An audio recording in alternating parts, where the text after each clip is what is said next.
Welcome to the African History Network show right here on 910 AM, the Superstation, the Future Radio. Hey, I'm your host, Brother Michael Imhotep.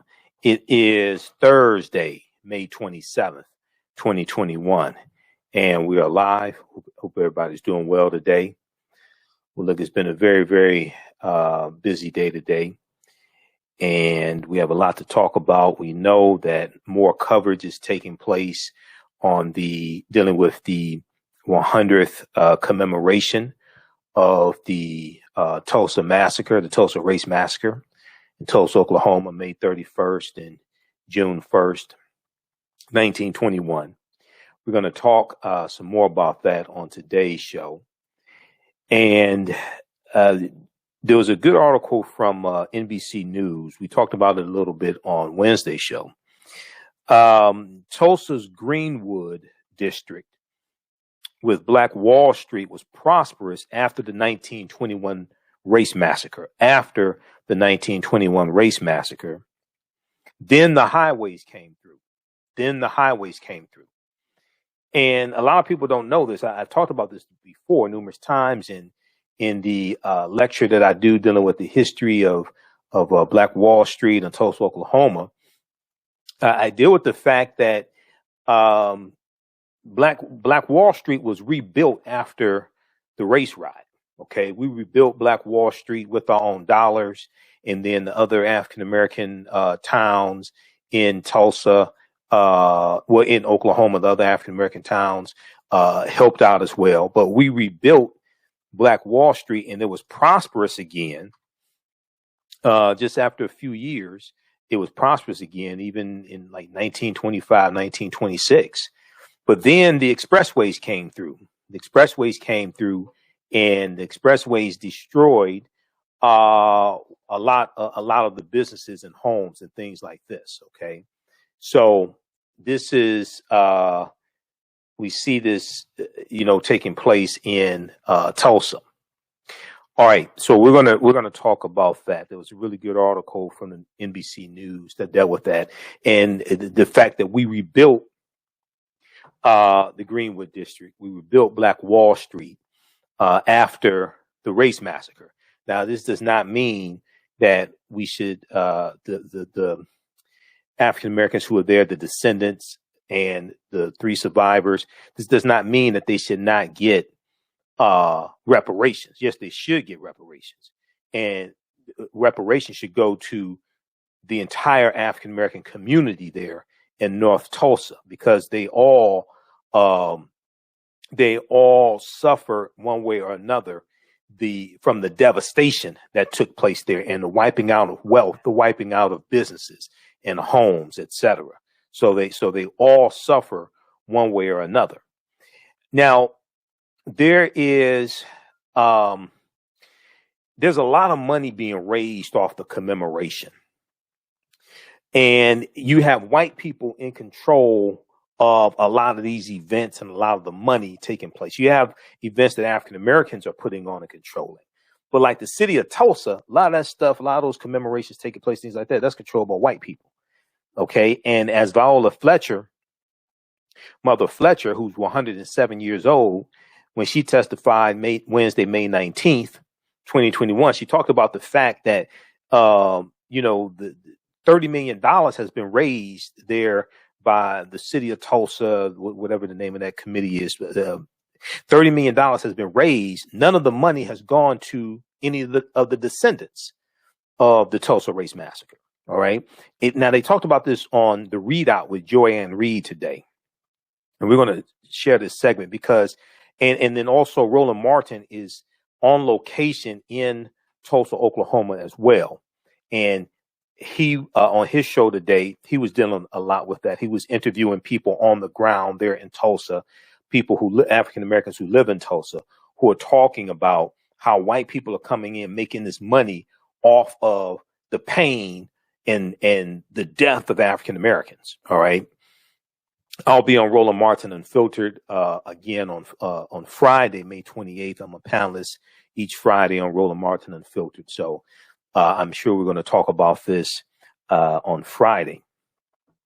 But there was a good segment from the Readout with Joanne Reed on MSNBC, dealing with remembering the Tulsa massacre 100 years later.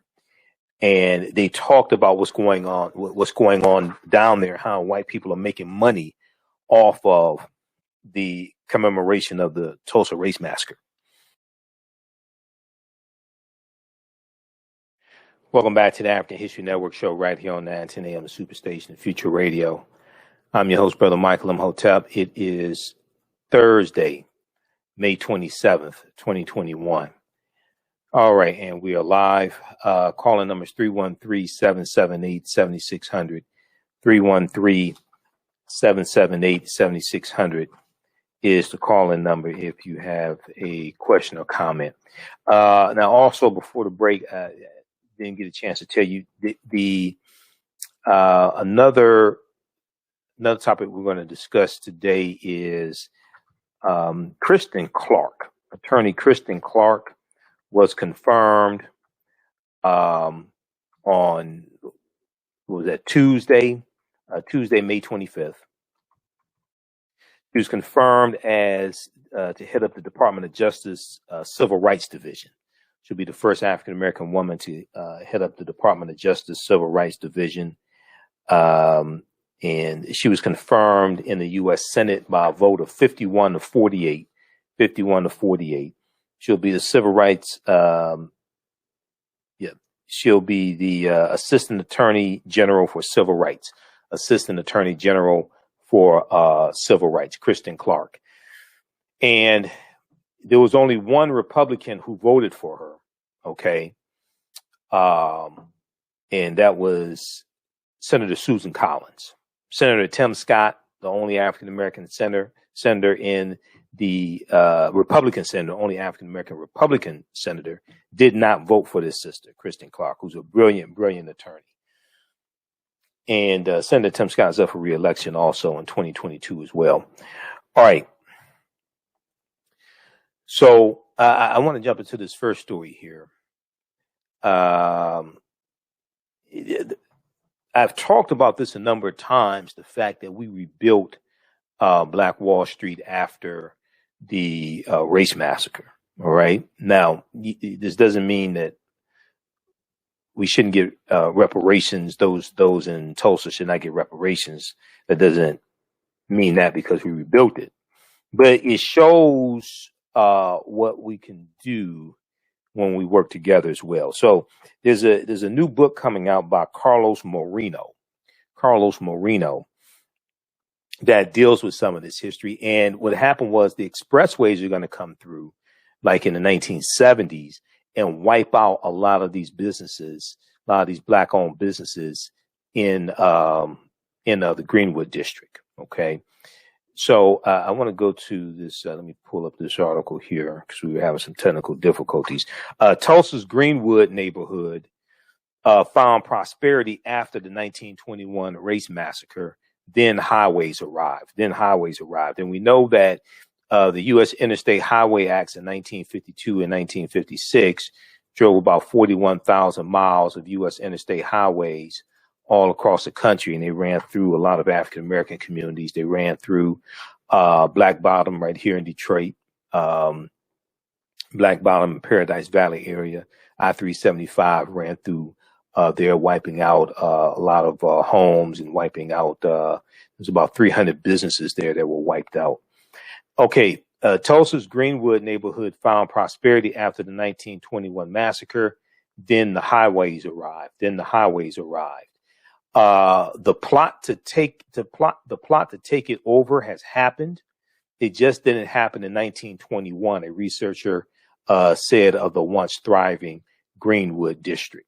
All right. So Carlos Moreno, who is shown here, Carlos Moreno stood on the Archer Street Bridge over U.S. Highway 75 in North Tulsa, pointing west as he squinted into the sun.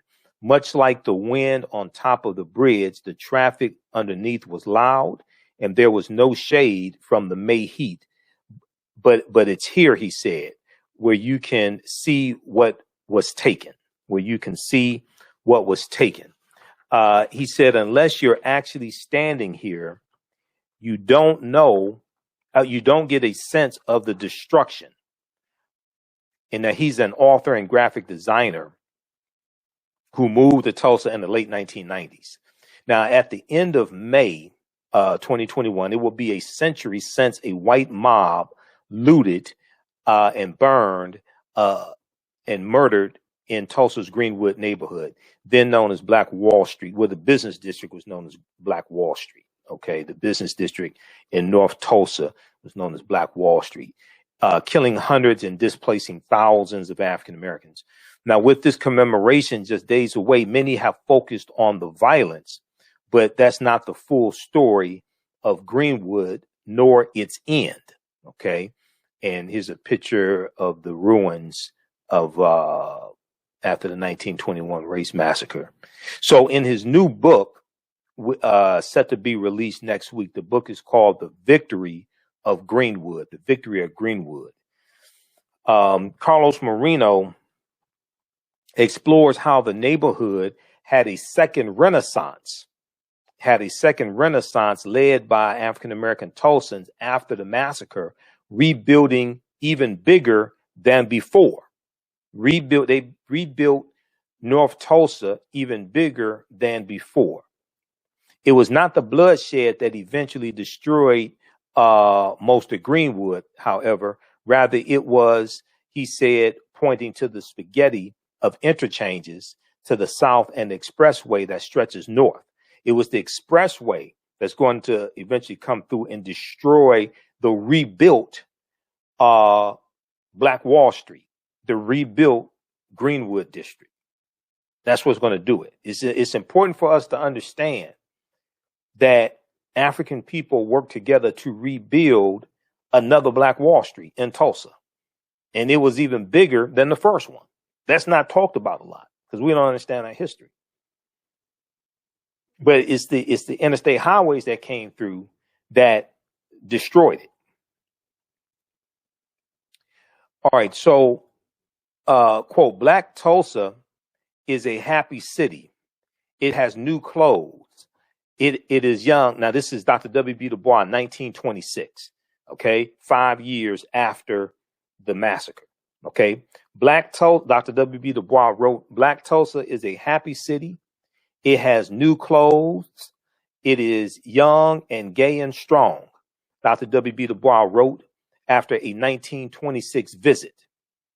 Quote, 5 little years ago, fire and blood and robbery leveled it to the ground. Scars are there, but the city is impudent and noisy. It believes in itself. Thank God for the grit of Black Tulsa. Thank God for the grit of Black Tulsa. Now, I'm in 7 documentaries. I'm in a documentary dealing with the history of Black Wall Street. I'm in another documentary from Anthony Brogdon here in Detroit, film director here in Detroit, dealing with black business. I forgot the exact name of it. Black business, and we deal with some of the history of African American owned businesses, things like this. I've done a 2.5-hour lecture dealing with the history of Black Wall Street. Also, this one right here. This is available at our website, AfricanHistoryNetwork.com. Black Wall Street, from destruction to the resurrection of economic empowerment. Black Wall Street, from destruction to the resurrection of economic empowerment. And one of the things I talk about is how the many people will focus on the destruction and what white people did to us, but we won't focus on what we did in response. Number one, many of us were armed, so we shot back. Also, that's another part that's left out. You had a lot of retired World War I veterans that lived in North Tulsa. Brothers, they had guns. We shot back. We weren't just running. And this is some of the history of the 1919 Red Summer, where you had African American World War I veterans who come back home after World War I ends in 1918, and you're going to have 25 major race riots across the country because white men were going crazy. They couldn't find jobs. They came back from the army. They came back from the war. They couldn't find jobs. A lot of the jobs that they had before they left were being filled by African Americans, many of them moving from the South up north, and then other immigrants who were here. We filled that labor vacuum. So you're going to have these major racial conflicts that take place in 1919, and then is going to continue into, and see, 1919, you still have the great pandemic taking place, the Spanish flu pandemic of 1918, which goes into 1919. You have that taking place as well. But you're going to have you have a rise of the Ku Klux Klan in the 1920s.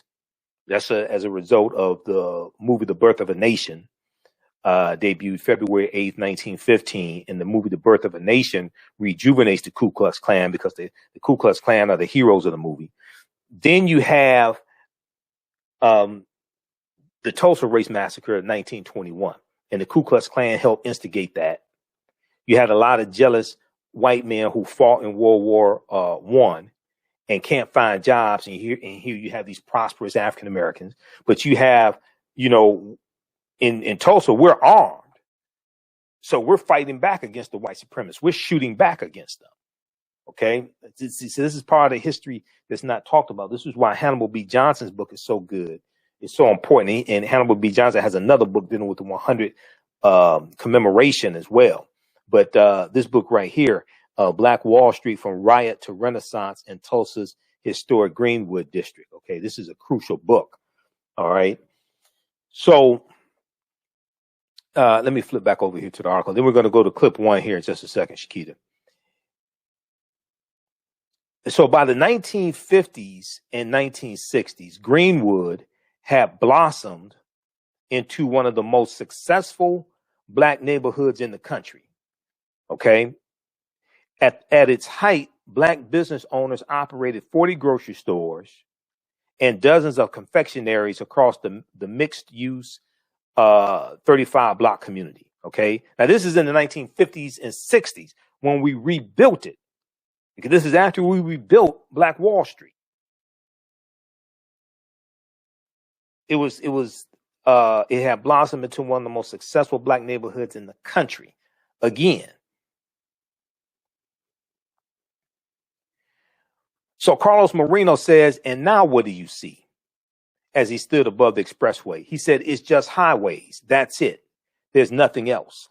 So what remains of the neighborhood's historic prosperity is one block of Black-owned businesses and the Vernon Chapel AME Church. Okay, that's what remains there. Okay, in the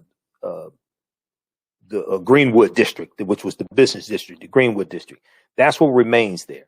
Okay, what remains of the neighborhood's historic prosperity is one block of Black-owned businesses and the Vernon Chapel AME Church, where many massacre survivors found refuge from the violence, sandwiched between a minor league baseball field and the towering concrete of Interstate 244. To the north, vacant lots and empty buildings mark the once bustling area the city rezoned for industrial use. Okay, the city rezoned for industrial use.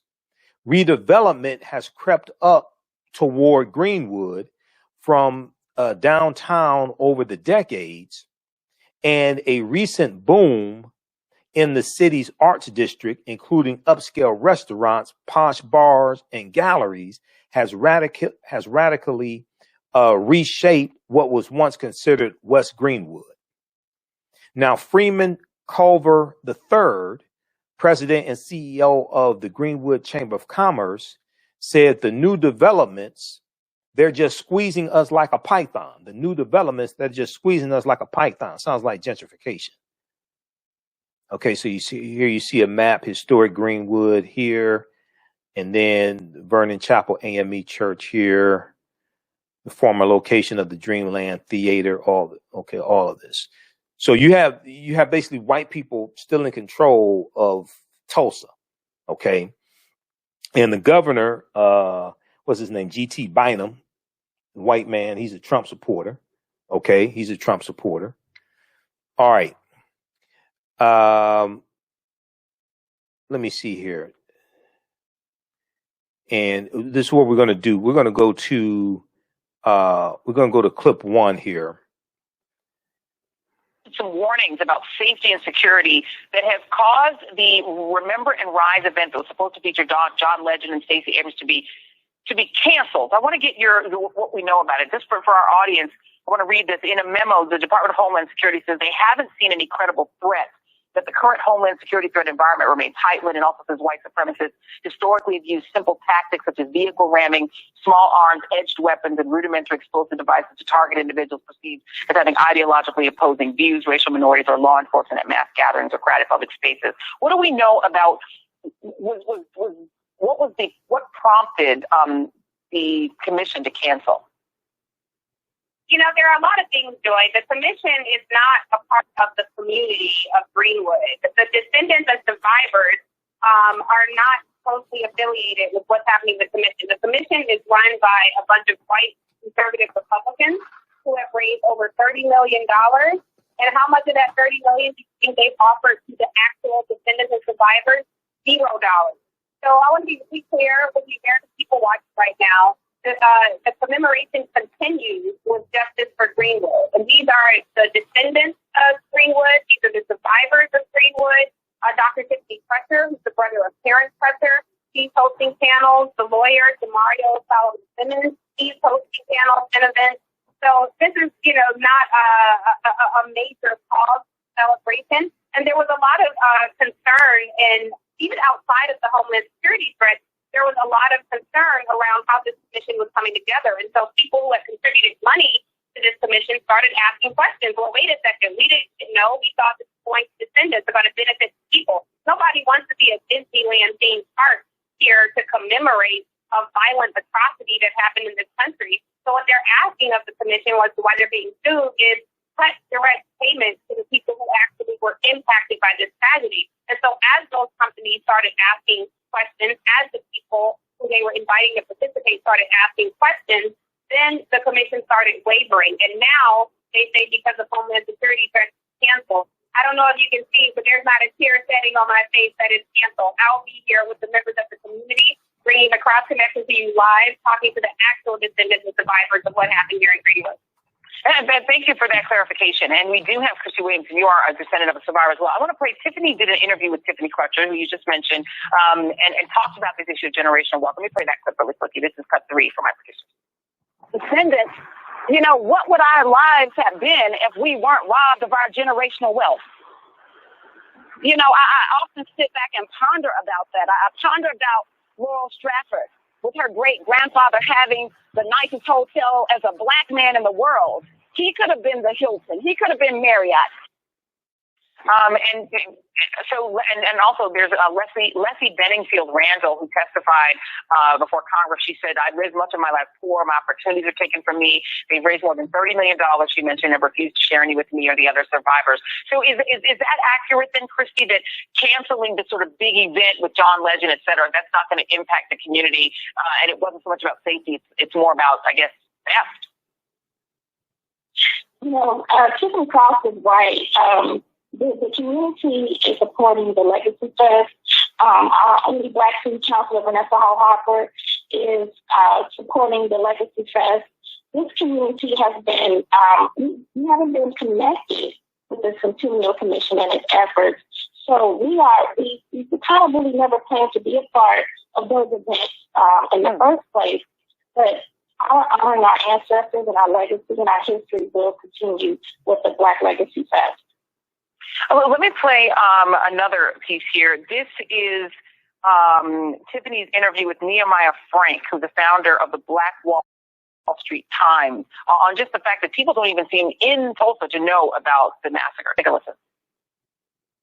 I had not learned about the massacre until I was in college. Why do you think you never learned about it? I think the reason we never learned about it is because why would our enemies want to teach the children of greatness, right? Why would they want to teach them how great they could become once again? Scott Ellsworth, it is a conundrum, right? You have this commission that is essentially white Tulsa saying we're going to raise all this money and we're going to do sort of our own commemoration that then winds up getting canceled. But there seems to be a disconnect because it doesn't seem that white Tulsans are addressing the actual history here. It's not even taught in the schools, apparently. We talked to you about this before. People don't even know about it who live in the community. What do you make of what's going on? Well, I think we're at a point now where we're going to a new inflection point to see what's going to happen. But I think, the real reason when Nehemiah was speaking about why he didn't learn about it, the real reason was that the story of the race massacre and the story of Greenwood prior to the race massacre was actively suppressed for 50 years in this city. Official records were stolen and destroyed. Articles were cut out of newspapers. The Tulsa white daily newspapers refused to write about it for more than a half century. People researching it had their lives and their livelihoods threatened. So it's been for 50 years it was buried, and it's taken another 50 years to get the story out. Yeah, and Tiffany, I know that you interviewed the 107-year-old Viola Fletcher, who just seemed so lovely and who gave her testimony. She's the oldest living survivor. She was like 7 years old when this happened. Were you able to talk to any white descendants? Because the thing is that the grandchildren and great-grandchildren of the people who burned Greenwood to the ground, presumably some of them are still around, some of them are still alive. I wonder if they must know in their own families that they were a part of this. Wait, that's the crazy part. I have to tell you, seeing what happens here on ground in Tulsa. So North Tulsa, as Christy can tell you, is predominantly Black. And the way that the Black Tulsans here live, it is a stark contrast. It's a food desert. It's still, dilapidated. There's so much investment that could happen there that doesn't. So I asked, I've heard from a lot of Black people. I do want to hear from the white people. Where do they stand on this? And unfortunately, like your other guest just said, a lot of that evidence has been destroyed. And so the descendants of the people who did this are still in power. They still run the city of Tulsa. So essentially, the Black residents here work with, eat alongside the descendants of their murderers. The people who snatched their life and livelihood still control the path to the ballot box, still control economic power, still control political power. And so it's really a testament to what Black people survived, the trauma that we normalize, and the fact that people can be here and not randomly, confront some of these people that they know have a direct connection to the devastation of their lives that is rippled on and rippled through generations to still continue to impact their lives today. So the short answer of it is, no. I have not talked to white descendants of the people who did this because nobody wants to come forward. Evidence has been destroyed. I do have an interesting interview with the Mayor Bynum, who is adamantly against reparations, the Trump acolyte, but wants, this big celebration because he's, trying to uncover mass graves. And on the show Saturday, I will talk to the descendants of white people who enslaved people, and they weren't Tulsans, but they will talk about confronting their own history. So I think I think white people have an important role in this information. And Chrissy, you are a descendant. So, what do you make of that? The fact is you're living among people who did this to your community, and they have all the power still. Yes, they still have all the power. And, even Scott Ellsworth, who's on this panel with us tonight, and Noah Simpson, he has done some great research about the history of Greenwood and has written many books. But you see a lot of white people who still profit from our pain and from our oppression. And as I serve on the Mass Graves Committee, the Mass Graves Investigation Committee with Scott Ellsworth, they listen to him more than they listen to us. So it is still those white people who are in power. And it's important that we control our own history, we tell our own history, and that, we have to make it clear that what we want for our community. And as we honor our ancestors, we have this Greenwood Rising History Center coming up, but they never did engage with the community on what kind of history is in that museum. Our museum has always been the Greenwood Cultural Center, and that has been taken from us, and the community feels really slighted on this. And then, I'm also a Creek Freedmen descendant. So, the Creek Nation kicked the Black people out of the tribes in 1979. My family had over 460 acres of land. And we lost that when Oklahoma became a state. And the first law was Jim Crow, and they appointed white guardians over our property. Yeah. So it's a double-edged sword for a descendant like me, and for a lot of descendants in Tulsa. And these stories are just not being told. Yeah. What are your thoughts on that, Mr. Ellsworth? Because pause it right there. Pause it right there, Shakita. Shakita. What do you have to say about that? Pause it right there, Shakita, please. Thank you. But back it up about 20, 30 seconds.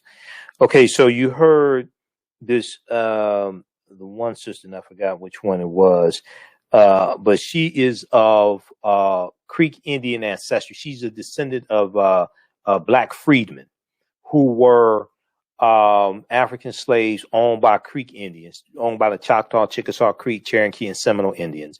Her family got land because of those Black freedmen Indian treaties of 1866 that you hear me talk about. And her family her ancestors were members of the Creek Indian Nation. But then in about 1971 or so, the Creek Indians are going to kick the Black freedmen out of the Creek Indian Nation. The same thing happened with the Cherokee. The Cherokee stripped the descendants of the Black freedmen of their rights in the Cherokee Nation. The descendants of the Black freedmen are going to sue, and they're going to, win all their rights. This happened somewhere around 2011. Then they're going to sue to get their rights and voting rights within the Cherokee Nation to get all that back.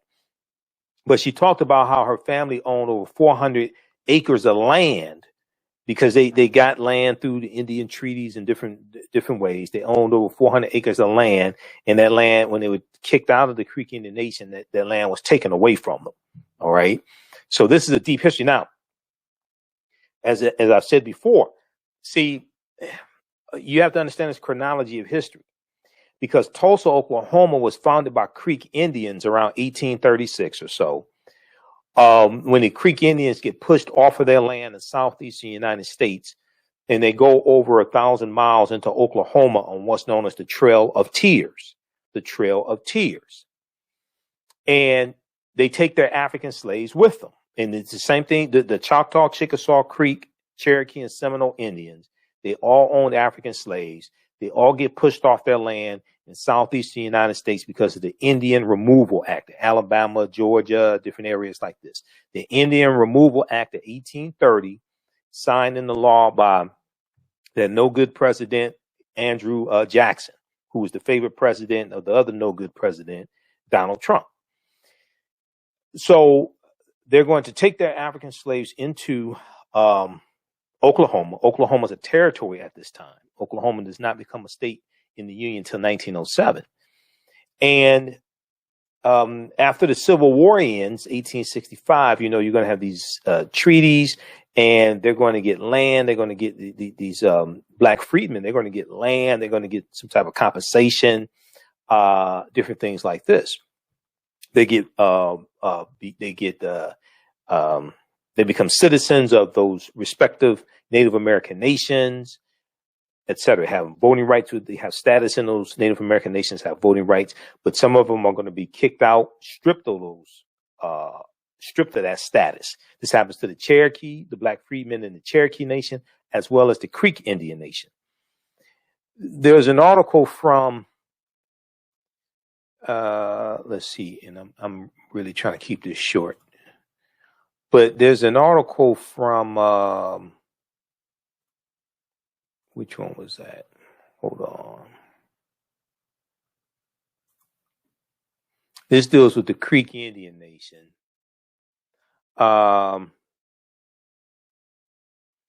This is from November 20th, 2020. I think this deals with does this deal with the Creek? Yeah, the Muskogee Creek. Okay. Let's look at this article quickly. All of this history is tied together, and this ties all into the history of Tulsa, Oklahoma, Black Wall Street, etc. Okay, this ties into a lot of our history. I have Cherokee and Black Crow in my family on my mother's side, because my mother's from Tennessee. Her family's from Tennessee. Okay, The Black Native American descendants fighting for the right to belong. Black Native American descendants fighting for the right to belong. Descendants of enslaved members of the Muskogee Creek Nation have been in a decades-long fight for recognition after they were told they could no longer call themselves members. The Black Native American descendants fighting for the right to belong. This article is from November 20th, 2020. November 20th, 2020, NBCnews.com. It says, when Rhonda Grayson was growing up in Oklahoma, summer visits to her grandparents' house in Wawaka meant time spent in the kitchen with her grandmother. Together, they cooked peach cobbler and traditional native foods like wild onions, poke salad, and hominy, the corn used to make grits. Cooking was just one way that Rhonda Grayson learned about the rich history and culture of generations of Black Native Americans who came before her. She said, I was always keenly aware of my African ancestry. And she's 51 years old at the time of this article. Part of her lineage was Native, also Native American. She said, I always knew that we were Creek. Now, one of those Black Creek ancestors was Rhonda Grayson's great-grandmother. Her name was America Cohee. America Cohee. Now, America Cohee was an original enrollee in the Muskogee Creek Nation. For generations, Black Creeks like Cohee have been a part of the tribe until one day they weren't. Until one day they weren't. For more than 40 years, Black Creek descendants like Rhonda Grayson have been fighting to regain citizenship in the Creek tribe. Because their lineage also harks back to the days of chattel slavery, these would-be members of the Creek Nation have been shut out in a year marked by historic uprisings in support of Black lives. These Black Native Americans say now is the time to acknowledge their rights too. Now is the time to acknowledge their rights too. Then it gets into the Dawes Allotment Act, 1887, that you've heard me talk about before. All this history is connected. Okay? And this history ties into laws. And politics is the legal distribution of scarce wealth upon resources and the writing of laws, statutes, ordinances, amendments, and treaties, their adoption, interpretation, and enforcement. All of this is connected. Read this article. I don't have time to get through the rest of it. I just want you to understand this history.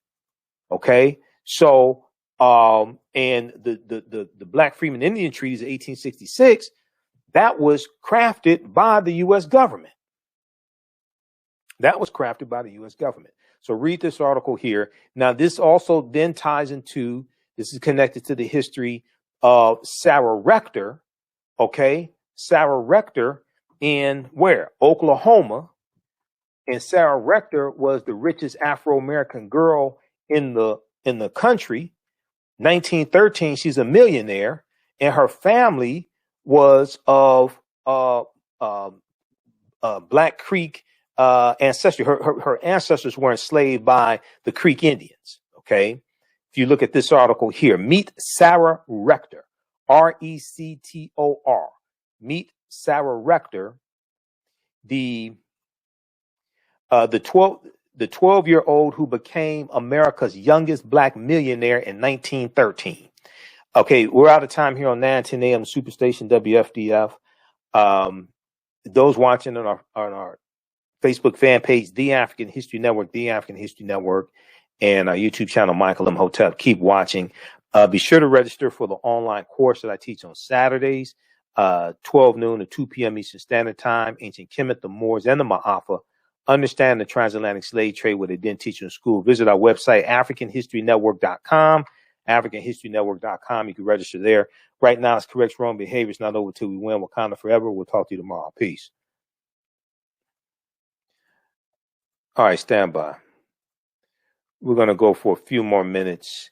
We'll talk briefly about Kristen Clarke. We'll talk some more about Kristen Clarke tomorrow becoming, she was confirmed. She's going to be, she's going to head up the Civil Rights Department and the Department of Justice.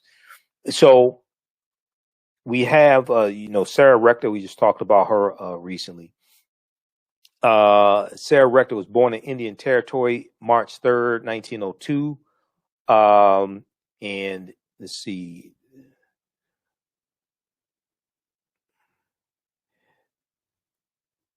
Okay, Creek Nation.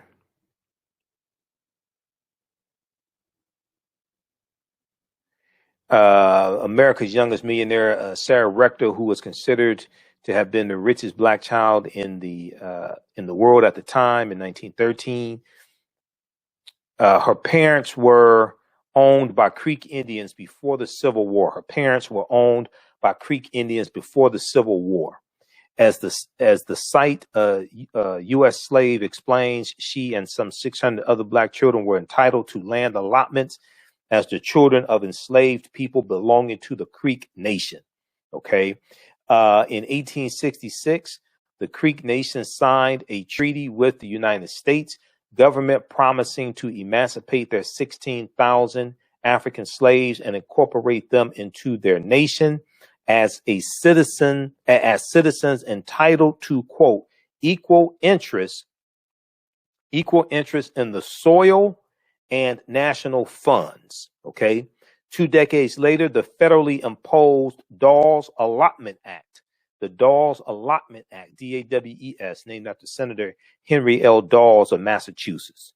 The Dawes Allotment Act of 1887 sparked the beginning of the total assimilation of the Indians of the so-called 5 civilized tribes of Native Americans by forcing them to live on individually owned lots of land instead of communally, as they had done for centuries. Okay. But these lands, often granted to former slaves, were usually worthless, inferior, infertile, and rocky, while fertile lands were reserved for white settlers. In fact, believing that it was worthless, Sarah Rector's father even petitioned the court to sell the land, as the family could not pay the $30 in annual property tax. What's going to happen is oil is going to be discovered on that land. The father's going to lease the land to the Standard Oil Company, where independent oil driller B.B. Jones found a gusher bringing in 2,500 barrels. Sarah Rector began receiving an income of $300 a day, okay, which is over $7,000 a day today.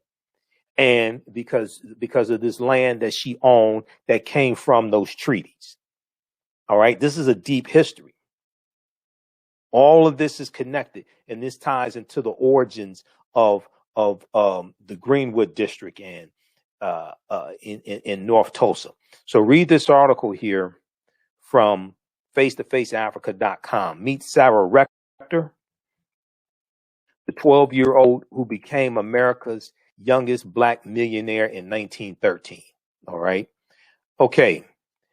So let me see here. We had the information. I had the website up before. You can register for the online. If you like this type of information, you definitely want to register for my Saturday online course. I teach it on Saturdays, 12 noon to 2 p.m. Eastern Standard Time. Ancient Kemet, the Moors, and the Maafa, understanding the transatlantic slave trade, what they didn't teach you in school. This is a 9-week online course that I teach. We deal with thousands of years of history, and we deal with what led up to the transatlantic slave trade taking place. Okay. So when you go to our website, you scroll down, you see the information for the my daily radio show. We have the link here to listen to audio podcasts of the shows. You can read articles I've written here. And then we have the information here for the class. We have the flyer here as well. You can click right here to register here. Next class is Saturday, May 29th, 12 noon to 2 p.m. Eastern Standard Time. Class has been discounted down to $60 for the entire course since we're about halfway through the course. Click here to enroll. As soon as you register for the class, you can start watching the content. We do the class live, but all the sessions are recorded so you can watch it over and over again. So as soon as you register, you can watch last week's class, and our guest speaker was archaeologist Nubia Wardford, who is an African-American female archaeologist. She goes to the Sudan to do archaeological digs, and we talked about the origins of ancient Kush and the African queens of antiquity. All right. So read these articles here, and then very quickly here. Lastly, Kristen Clarke, who was with the Lawyers Committee for Justice.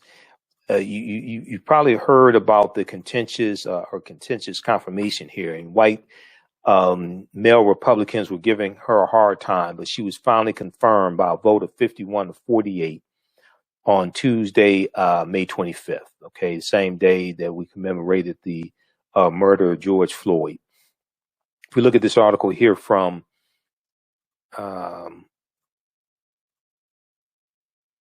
NBC News, Kristen Clarke becomes first Black woman to head DOJ's Civil Rights Division. She was confirmed by a 51 to 48 vote in the Senate, and Senator Susan Collins of Maine was the only Republican to vote in favor of Kristen Clarke's nomination. You would think Senator Tim Scott, the only Black Republican senator in the Senate, you'd think he'd vote for a sister. No, he didn't. He didn't vote for her. Okay. He is for police reform. Okay. Now, he doesn't go as far as many Democrats want. He doesn't go as far with police reform as many Democrats are demanding. But he goes farther than many Republicans are demanding and want. But he didn't vote for this sister. So the U.S. Senate confirmed Kristen Clarke to lead the Civil Rights Division of the Justice Department, making her the first woman and the first African-American woman to helm the powerful post. In a vote of 51 to 48, the Senate confirmed Kristen Clarke as Assistant Attorney General for the Civil Rights Division. Susan Collins of Maine was the only Republican to vote in favor of Kristen Clarke's nomination, which was notably held on the one-year commemoration of George Floyd's death. Now, Kristen Clarke previously led the Civil Rights Bureau at the New York Attorney General's office. In 2015, she was also named head of the Lawyers Committee for the Civil Rights Under Law, the Lawyers Committee for Civil Rights Under Law, during which time the organization said it filed more than 250 lawsuits on voting rights, education, hate crimes, and housing, among others. Okay. During which time in 2015, she was also named head of the Lawyers Committee for Civil Rights Under Law, during which time the organization said it filed more than 250 lawsuits on voting rights, education, hate crimes, and housing, among others. Now, she was sworn in on Tuesday evening by Vice President Kamala Harris, whose office called Kristen Clarke a tireless champion of equal justice in a statement before the ceremony. Now, her nomination was met with opposition from idiotic Republicans who accused Kristen Clarke of anti-Semitism. The accusation stemmed from an incident in 1994 in which the Harvard Blacks, because she graduated from Harvard, the Harvard Black Students Association, a group Kristen Clarke led at age 18, invited a professor accused of promoting anti-Semitic conspiracy theories. That professor is Tony Martin. Okay, Tony Martin, brilliant brother, Tony Martin, expert on Marcus Garvey. I remember seeing lectures of Tony Martin back during the 90s. Okay, so this organization invited Tony Martin to speak at Harvard. Now, Kristen Clarke defended the decision at the time in the Harvard Crimson, the school's student newspaper. She acknowledged this past January that giving the professor a platform was a mistake and touted her record on anti-Semitism and civil rights work. They go all the way back to her being 19 years old in college. Republicans also took issue with the sharp attacks on opponents on Twitter, including lawmakers such as Senator Joe Manchin, Democrat of West Virginia, and Lisa Murkowski, Republican of Alaska.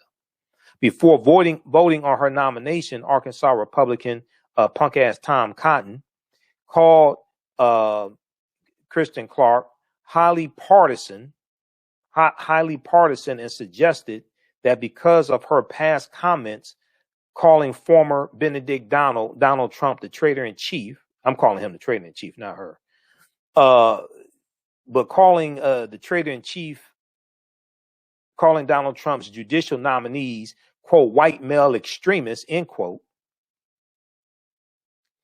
Senator Tom Cotton also raised the issue of her statements on police, including a June 2020 Newsweek op-ed headlined, quote, I prosecute police killings, defund the police, but be strategic. This is Tom Cotton, who also said that something to the effect that there needs to be more black people in prison or something like that. Tom Cotton of Arkansas. He needs to be voted out of office. This is an idiot. Let me try to find this. This is the same Tom Cotton who in 2015 blocked the early version of the First Step Act, blocked that in the Senate. It was Tom Cotton and another white supremacist named Jefferson Beauregard Sessions III. They tried to get that passed in the Senate in 2015 under President Obama. And these two, Senator Tom Cotton of Arkansas and Senator Jefferson Beauregard Sessions III, blocked that bill in the Senate because they're against criminal justice reform. Let me see. Where is this here? Vice.com, April 7th, 2021. Tom Cotton will not shut up about putting more people in prison. See, this is an example of how elections have consequences. It's not just about your U.S. senator, it's about the other ones in the Senate also.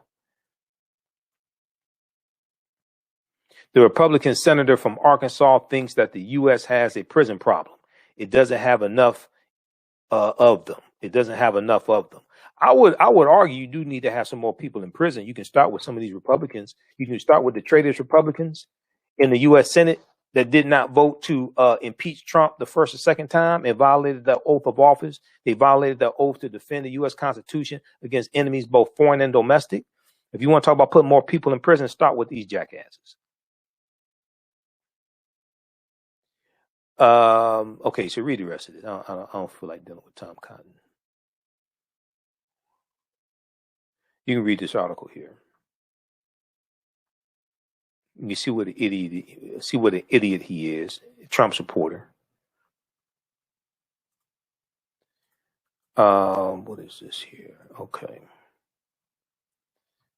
We'll post a link here. Read that one from Vice.com. I want to go to this clip here from Roland Martin Unfiltered. They talked about Kristen Clarke being confirmed. They talked about this a couple of days ago. Let me pull up this clip here just a second. Let me cue this up. How's everybody doing? Who still needs to register for my Saturday online course also? We'll post a link here again.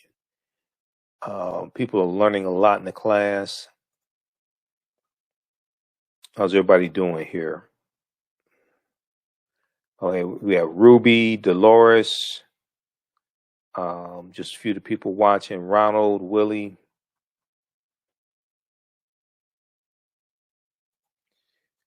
Let me go back. I want to go back to this article here from NBC News quickly. So, Tom Cotton said Ms. Clarke has consistently demonstrate. So she got a lot of flack from some of these white male Republicans: Tom Cotton, Rafael Ted Cruz, Senator John Cornyn of Texas. And she's intellectually superior to them, and they know it. Okay. And they were giving her a hard time, but they still couldn't stop her from being confirmed. Quote, Ms. Clarke has consistently demonstrated that she's more interested in attacking police and calling everybody a racist than finding the facts or reviewing the evidence. This is what dumbass Tom Cotton said. Senate Majority Leader Mitch McConnell, Republican, also criticized the nomination on the Senate floor, noting 2020 crime statistics. He said early data from this year suggests that 2021 may be even worse, but apparently the president's response to this violent crime is to have a proponent of defunding the police help run the Department of Justice. However, Kristen Clarke's nomination was praised by Democrats and civil rights groups. Senator Dick Durbin, a Democrat from Illinois, said on the Senate floor, at this moment in history, filling the division, the civil rights division on the anniversary of George Floyd's murder on the streets of Minnesota, we are choosing the first woman of color in the history of the United States to head this division. It's a historic choice. It should not be trivialized by those who want to paint a caricature of a woman not even close to the truth. Read this article here from NBC News. Kristen Clarke becomes first Black woman to head Department of Justice Civil Rights Division. Then there was also one from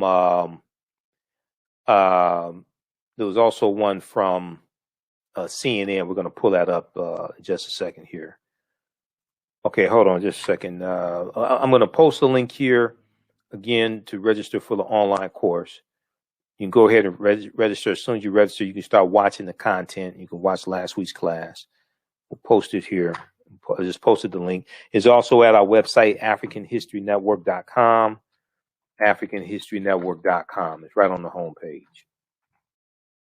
You scroll down the homepage, you'll see it.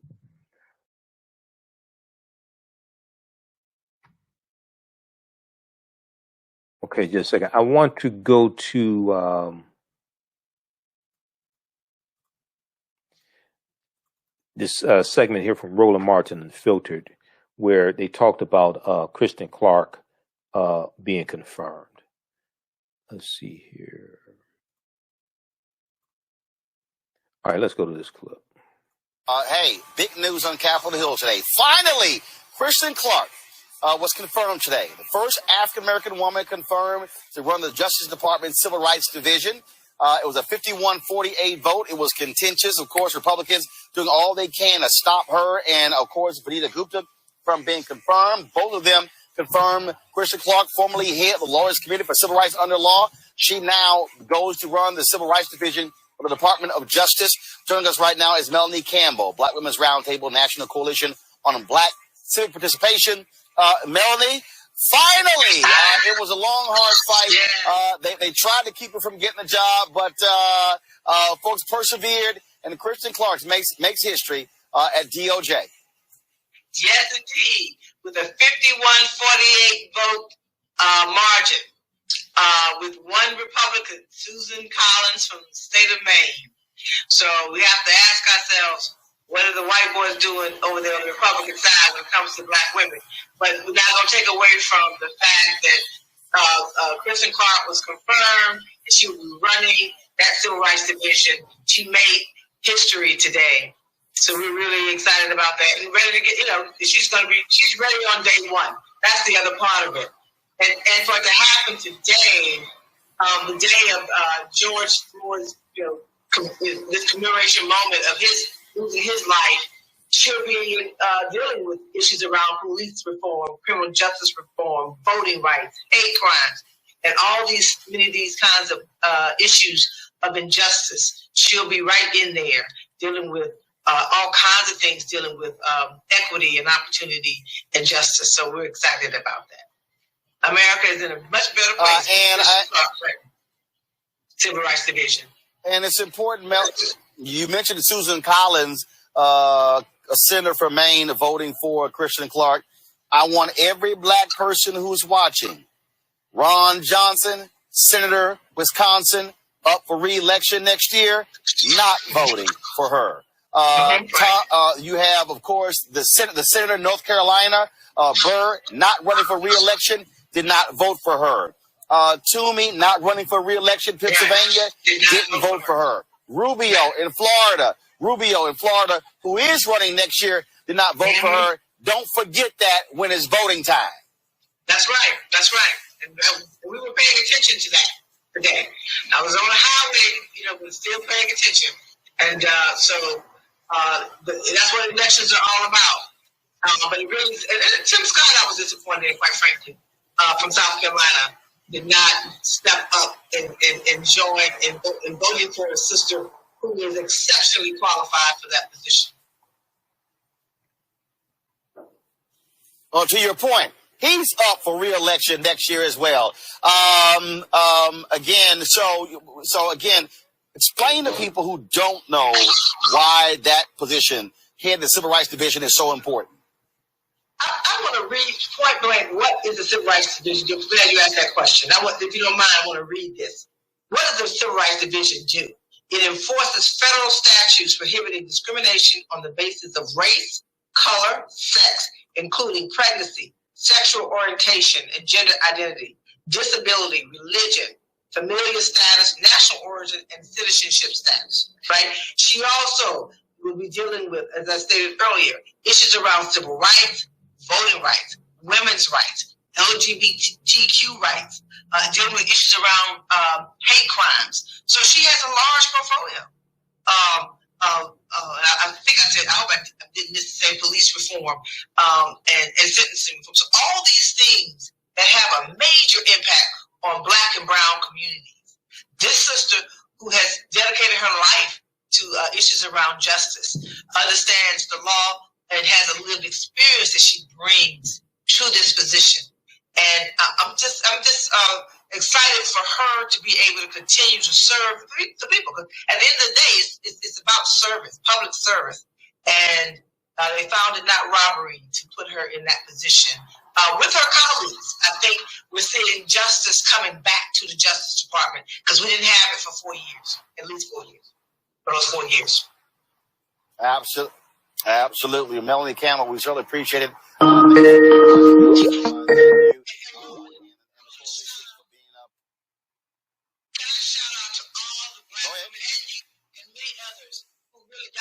Janetta Cole, who partnered with us, and all of the sisters, Shoteka Edie, all of the heads of sororities and links and so many other organizations, and all of our civil rights organizations, Damon Hewitt, so many folks, Black Press, everybody chipped in to really help get her across the finish line. So I want to thank everybody who if I missed your name, it wasn't on purpose. LDF, Leadership Conference, and so many others that came together to help push this through. Absolutely, and as I said, we certainly also want to thank you and the coalition for being partners with us here at Roland Martin Unfiltered. We certainly appreciate it. Thanks a lot. Okay, thank you.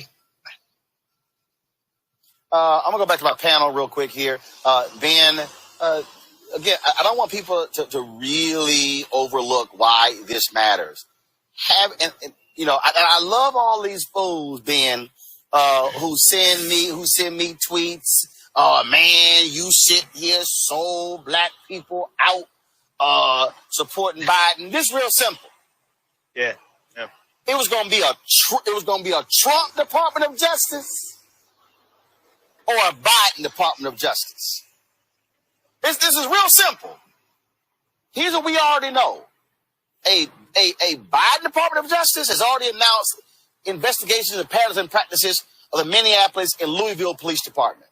Mm-hmm. But everybody who's watching me, I'm trying to let y'all understand, I can guarantee you that Kristen Clarke running the Civil Rights Division under President Joe Biden and Vice President Kamala Harris is infinitely 100,000% better than anybody who Donald Trump would have had running the Civil Rights Division of the Department of Justice.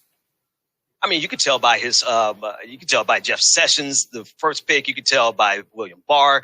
You could tell by all the things that Donald Trump stood for. But Roland, I think what you're speaking to is this intentional obtuseness that we get from a lot of people who observe politics, but don't get engaged enough to understand that at sometimes you're going to have to make a vote that's a lesser of two evils. And in this case, you can see very clearly that this is not even just a lesser of two evils. This is a most affirmatively a good thing.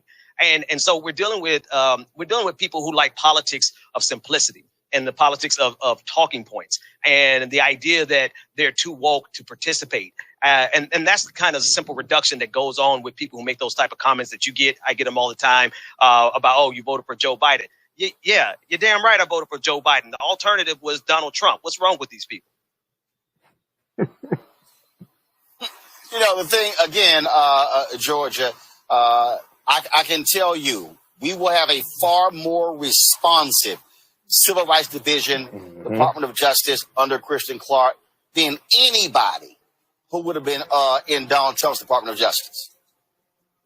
Absolutely, without a doubt. And I think historically speaking, when you look at the track record of Black women in leadership, oftentimes that is when we see the most change. And so I am excited to see how they transform not just the way that we've been looking at civil rights, but the way that we're prioritizing issues that affect Black communities the most. And hearing, about pregnancy and women's issues, LGBTQ, so many things that I think often get left out of the spectrum of civil rights. Injecting that into the priorities, I'm very excited to see how this shifts what is happening across our country. And we know that the more people of color that we get into positions of leadership, for the most part, generally speaking, that is going to produce change in our favor. So I am excited for her. And I think it's also important for young women to see people like Kristen in that position, because it gives Black girls something to aspire to outside of maybe the traditional professions. And so I'm excited. I'm truly elated, and want to send a huge congratulations to her and her team, because I know it was not an easy feat. Hold on, do you want to speak, Teresa? You speak on this, Teresa? I have to speak on it. So, Kristen Clarke, I think, I agree with my fellow colleagues and panelists about Kristen Clarke's appointment. And I just wanted to add on to say the Civil Rights Division is seeing exactly what Kristen Clarke is all about on day one. And that's exactly what we need in this country, is a proactive Civil Rights Division that are putting people first. She's going in without an agenda, but she's going in knowing the law and making history in the same time. And she looks good doing it. So I wish her well. And I pray that, we still have the support that she needs while in that position to really uphold, what really criminal justice reform looks like in America. All right. So that is from, what date was that? That's from May 25th. Yeah, May 25th, 2021. Congratulations to Kristen Clarke. I saw some of the confirmation hearing. A lot of white male Republicans, were going after her, but, she's smarter than all of them. So she still got confirmed. All right. That's going to do it for us here. Be sure to register for the online course that I teach on Saturdays, Ancient Kemet, the Moors, and the Maafa. Understanding the transatlantic slave trade, what they didn't teach you in school.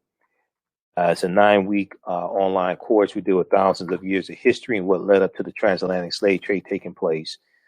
And you can visit our website, AfricanHistoryNetwork.com, AfricanHistoryNetwork.com, right on the home page. And when you scroll down, we have the information for the class. And click right here to register here. It'll take you to the next page. and click on enroll. It's a 9-week online course. And I do a PowerPoint presentation. So it's visual. I do a PowerPoint presentation. We have book references, articles, video clips, everything. You don't have to buy the books to follow along in the class, but I use them for reference. Okay. So check that out. We do the classes live, but all the sessions are recorded. So you don't have to worry about trying to get home at a certain time or something like that. As soon as you register, you can start watching the course content. You can watch last week's class. All right, we have to get out of here.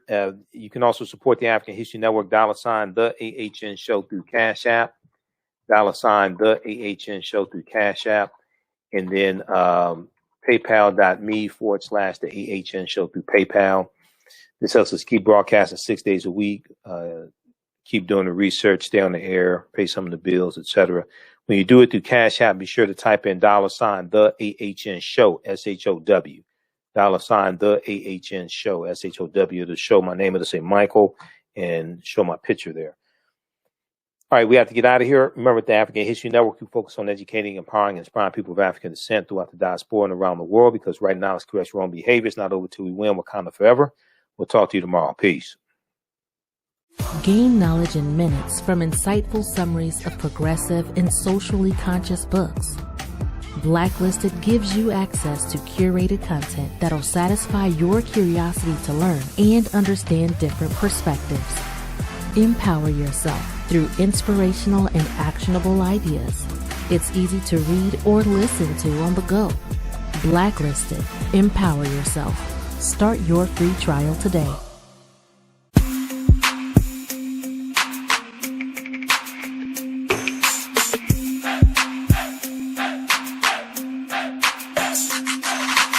Are you getting ready for fall or winter? We have the solution for all seasonal clothing needs. Kemeticwear.com is the go-to online source for Kemetic African fashion and lifestyle products with a contemporary twist.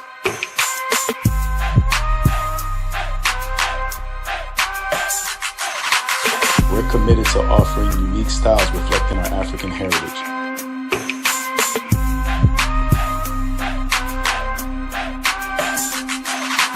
Kemeticwear.com is inspired by KemeticScribes.com to influence our people in learning and showing pride. Please visit our website at Kemeticwear.com.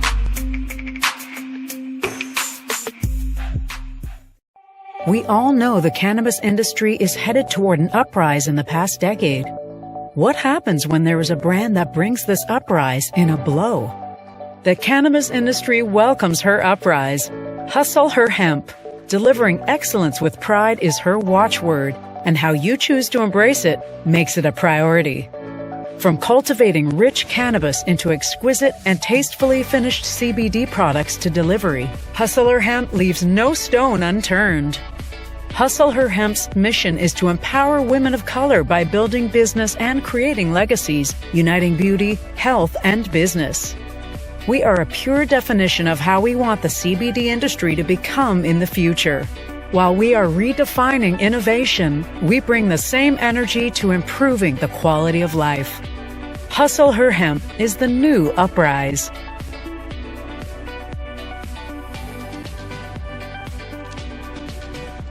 Hi, I'm Joel Wilson, President and CEO of JCW Computer Consulting, LLC, a technology implementation firm with over 20 years of satisfying customers. We offer a full spectrum of industry top-tier branded services. We are an authorized partner or reseller for Lenovo, Zoom, T-Mobile, Microsoft 365 and Surface tablets, Google Workspace, Acer, Asus, Samsung, PCmatic security software, and many more. Our online store features laptops, Chromebooks, computers, printers, accessories, and software. Businesses, take advantage of our free 1-hour Zoom tech consultation and know we offer top nationwide high-speed internet service providers, voice over IP, and cellular phone services. Home users, don't miss our current in-stock Chromebook inventory. Please visit us at jcwcc.com or call 215-879-6701. Hi, I'm Joel Wilson, President and CEO of JCW Computer Consulting, LLC, a a technology implementation firm with over 20 years of satisfying customers. We offer a full spectrum of industry top-tier branded services.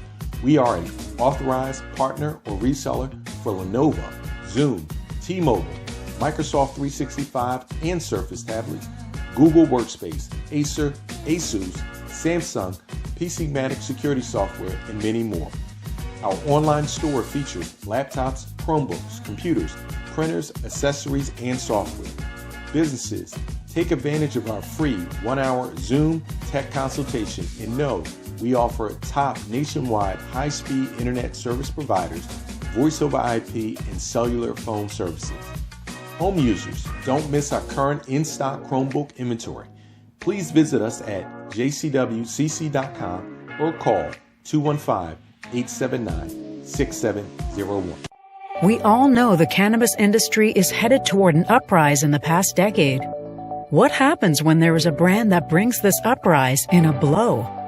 The cannabis industry welcomes her uprise. Hustle her hemp. Delivering excellence with pride is her watchword, and how you choose to embrace it makes it a priority. From cultivating rich cannabis into exquisite and tastefully finished CBD products to delivery, Hustle Her Hemp leaves no stone unturned. Hustle Her Hemp's mission is to empower women of color by building business and creating legacies, uniting beauty, health, and business. We are a pure definition of how we want the CBD industry to become in the future. While we are redefining innovation, we bring the same energy to improving the quality of life. Hustle Her Hemp is the new uprise.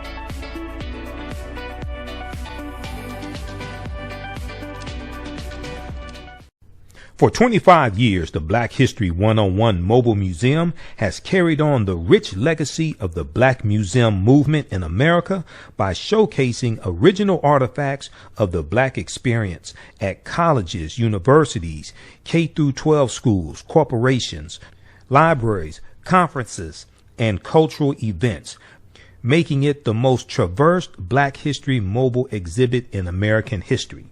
Dr. Khalid El Hakim is the founder of the Black History 101 Mobile Museum, and he is a highly sought-after public speaker on topics of Black history, social studies, education, museum studies, hip-hop, and race relations.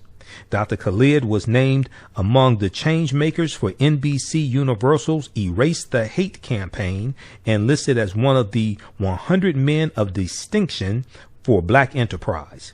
He recently founded the Michigan Hip Hop Archive on the campus of Western Michigan University. The Black History 101 Mobile Museum is currently scheduling in-person and virtual exhibits nationwide. For more information, please contact Dr. Khalid Al Hakim directly at 313-645-4197, 313-645-4197, or visit their website at blackhistorymobilemuseum.com. That's blackhistorymobilemuseum.com. You can also email him at bhistory101@yahoo.com, bhistory101@yahoo.com. With blackbusinesstee.com, the messages are clear and meaningful. Keep your business in the black and out of the red. Mind your black business. Know your numbers and plan strategically. Black Business Boss, lead your industry. Support black business. Encourage, patronize, and uplift one another. BlackBusinessTea.com currently has products sold in Detroit, Atlanta, Chicago, and Los Angeles, with proceeds returned to the Black community. They have a wide selection of hoodies, t-shirts, mugs, hats, sweatshirts that support Black-owned businesses. Visit the website blackbusinesstee.com. That's blackbusinesstee.com. Digital Dandelion's Technical Solutions works with businesses like yours to create an operations manual for your business, which is something many businesses don't have. According to AARP, more than 30% of small business owners are over 50 years old. Many business owners want to retire by selling their businesses or by passing their businesses on to their children. However, according to Forbes Investment Advisors, Many retiring owners' attempts to sell their businesses for retirement fail. You cannot sell your business without a business manual. Your children also cannot inherit your business because there is no way to run it. Your business does not have to die when you leave. Their business Bible products will give you the tools you need for a thriving business that can make you money even after you retire. Are you looking at increasing your business's annual revenue? Digital Dandelions can help you make at least $100,000 in annual revenue and expand your business. Speak with them today about solidifying your business. Visit digitaldandelions.com.